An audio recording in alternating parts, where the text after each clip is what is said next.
एक गांव में दो मित्र मोहन और सोहन रहते थे। मोहन बहुत धार्मिक था और भगवान को बहुत मानता था, जबकि सोहन बहुत मेहनती थी। एक बार दोनों ने मिलकर 1 बीघा जमीन खरीदी, जिससे वह बहुत फसल उगाकर अपना घर बनाना चाहते थे।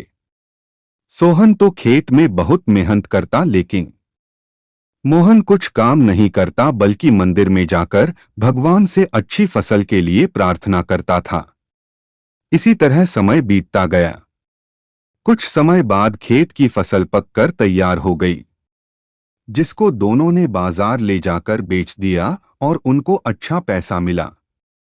घर आकर सोहन ने मोहन को कहा कि इस धन का ज्यादा हिस्सा मुझे मिलेगा, क्योंकि मैंने खेत में ज्यादा मेहनत की है। यह बात सुनकर मोहन बोला, नहीं, धन का तुमसे ज्यादा हिस्सा मुझे मिलना चाहिए, क्योंकि मैंने भगवान से इसकी प्रार्थना की, तभी हमको अच्छी फसल हुई। भगवान के बिना कुछ संभव नहीं है। जब वह दोनों इस बात को आपस में नहीं सुलझा सके तो धन के बंटवारे के लिए दोनों गांव के मुखिया के पास पहुंचे। मुखिया ने दोनों की सारी बात सुनकर उन दोनों को एक एक बोरा चावल का दिया, जिसमें कंकड़ मिले हुए थे। मुखिया ने कहा कि कल सुबह तक तुम दोनों को इसमें से चावल और कंकड़ अलग करके लाने हैं, तब मैं निर्णय करूंगा कि इस धन का ज्यादा हिस्सा किसको मिलना चाहिए। दोनों चावल की बोरी लेकर अपने घर चले गए। सोहन ने रात भर जागकर चावल और कंकड़ को अलग किया, लेकिन मोहन चावल की बोरी को लेकर मंदिर में गया और भगवान से चावल में से कंकड़ अलग करने की प्रार्थना की। अगले दिन सुबह सोहन जितने चावल और कंकड़ अलग कर सका उसको ले जाकर मुखिया के पास गया, जिसे देखकर मुखिया खुश हुआ।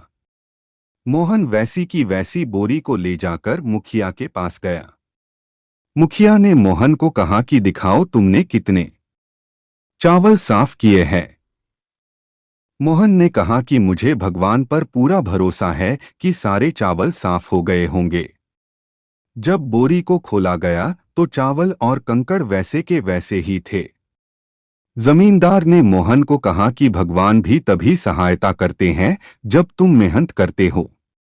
जमींदार ने धन का ज्यादा हिस्सा सोहन को दिया। इसके बाद मोहन भी सोहन की तरह खेत में मेहनत करने लगा और अब की बार उनकी फसल पहले से भी अच्छी हुई। सीख, इस कहानी से हमें यह सीख मिलती है कि हमें कभी भी भगवान के भरोसे नहीं बैठना चाहिए। हमें सफलता प्राप्त करने के लिए मेहनत करनी चाहिए।